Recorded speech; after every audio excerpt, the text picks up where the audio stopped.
So these are the parts you should read for this section assignment. In large part, when we think of great photography prior to the digital era, we think of black and white imagery, the gritty stills of the Second World War, magnificent Ansel Adams landscapes of the American West, classical compositions of nudes, peppers, and shells by Edward Weston. All of these and much more are part of the shared black and white collective consciousness. Back in the days of film, you could shoot either color or in black and white, and a vast gulf separated the two. Amateurs and some advertising photographers shot color, but primarily art photographers worked in monochrome. It's an oversimplification, of course, but the fact remains that if you had a 35mm film camera, you had to decide what kind of film cartridge to load and whether it should be color or black and white from the outset. With the domination of digital photography, the choice of color versus black and white no longer belongs to the physical domain. Leaving aside one expensive specialty camera, the Leica Monochrome M, which only captures in black and white, and that's at the time of this recording,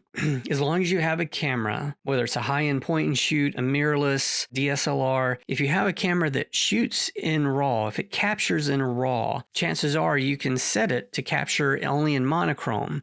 Now, the great part about this is it's just going to show you a black and white image on the back of your LCD to help you visualize black and white, but it's actually capturing all the red, green, blue color channels that when you go into process, you have all of that color information to use to manipulate your black and white conversions, which is really powerful, which you'll learn during this course. Now, a good strategy is to shoot full color, whether you intend to present your final image in color or to make an outstanding black and white image. And again, we're going to cover that and the reasons for it in this course. So thinking in black and white.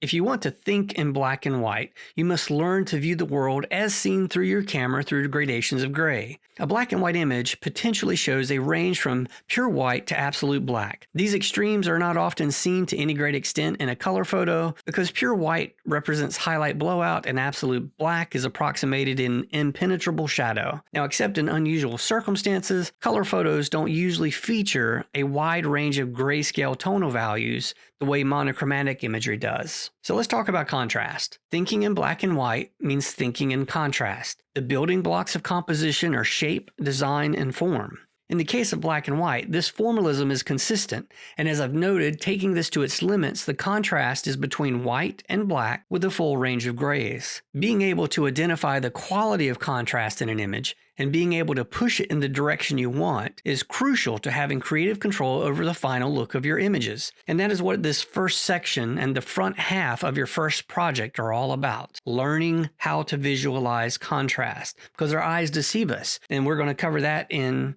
future lectures, this section about the Moncure white illusion and some others. In either case, the interrelationship between black and white allows for complexity in the handling of positive and negative spaces in the composition. Experienced black and white photographers know that creating or emphasizing the edge adds an element to a photo that is not often present in a color image. I don't want to delve into the deep history of black and white photography, but we should have a context. So modern humans have been around for about 200,000 years. Black and white photography started about 200 years ago. Now here's the ironic part. The first commercially packaged toilet paper was produced in 1857, which is only 163 years ago at the time of this recording. This means we, as a species, had invented black and white photography about 30 years before we invented toilet paper. And by toilet paper, I mean kind of toilet paper that's very close to what we use today. This really underlines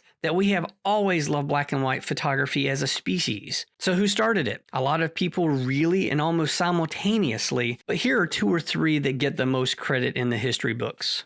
Joseph Niepce was a French inventor who developed heliography, a technique he used to create the world's oldest surviving product of a photographic process. In 1826 or 1827, he used a primitive camera to produce the oldest surviving photograph of a real-world scene titled View from the Window at Le Gras, 1827. The exposure time was about 8 hours, and in January of 1839, two rivals, the Frenchman Louis Daguerre and the Englishman William Henry Fox Talbot, produced their daguerreotype and calotype processes respectively. Now, Louis Daguerre was a French artist and photographer recognized for his invention of the daguerreotype process in photography. He became known as one of the fathers of photography. In 1829, Daguerre partnered with Joseph Niepce. Niepce died suddenly in 1833, just a few years later, but Daguerre continued experimenting and evolved the process which would subsequently be known as the daguerreotype. Daguerre went public with his invention in 1839.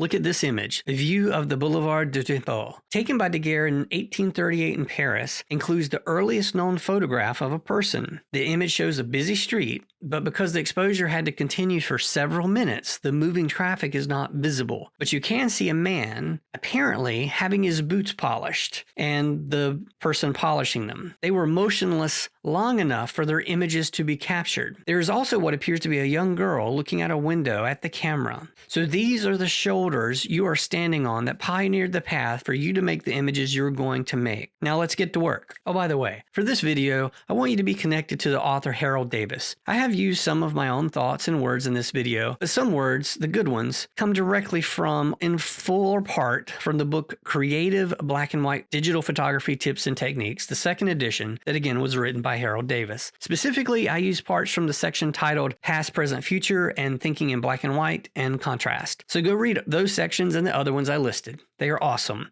and they are the reading assignments for this section 1. If you want to be better, you have to expose yourself to thoughts of other experts and take what you need and make it your own.